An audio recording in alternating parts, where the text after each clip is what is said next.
Tanong ni Kuya LA.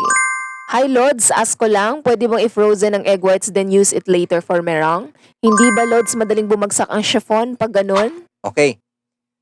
Kadalasan naman din kasi sa ating sa ating egg whites, hindi talaga nila pinoprosen kasi tuloy-tuloy yung gawa. Ngayon, pag gusto niyo namang i-frozen, okay lang naman yan, pero galing sa freezer, kailangan muna ninyong ma-maintain ang texture ng ating egg whites. Huwag nyo kaagad i-mix ito habang sobrang lamig. Kasi na-try ko yan, bumagsak din ang aking gawa. Okay? Karamihan kasi yan, or sino mang nakatry sa inyo na may powder na rin na egg whites. Pero ako never ako nag-try dyan. Kasi minsan may mga natirang egg yolk, naghiwalay, hindi sila nag-angkop, kaya yung iba gumagamit ng powder egg whites. Okay? Pero nasa inyo yun kung inyong itry. Basta, try lang muna ng maliit na portion para hindi tayo mapasubo dun sa maramihan.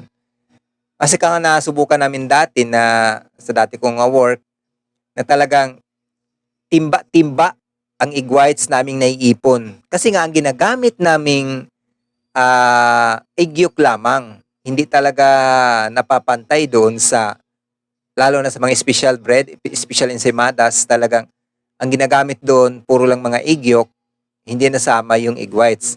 So, ang ginagawa namin, naka-freezer yon, nilabas namin within 30 minutes to 1 hour, dinagdag namin doon sa ginagawa naming mga chiffon or ginagawa naming merengue. Yun, yun ang aming ginagawa noon para ma-revive lang. Kung iba, niluluto nga namin. Pwede rin yun pang ulam. Pag marami na kayong egg whites. Kasi total egg whites, kahit overnight, hindi naman nasisira pag sa labas lang. Hindi nasisira yan kasi na-try ko na talaga yan overnight. Hindi siya nasisira. Iwasan lang na walang dadapo kung ano-ano ang mga insekto doon.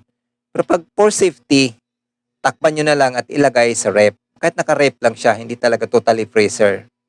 Para hindi na tayo mahirapan pang magpalambot or magpatunaw ng na-frozen na egg whites na. Kasi mas mahirap nga naman yun. Kadalasan babagsak din pag minimix natin yung sobrang frozen na egg whites. Okay? Sana katulong. Follow for more.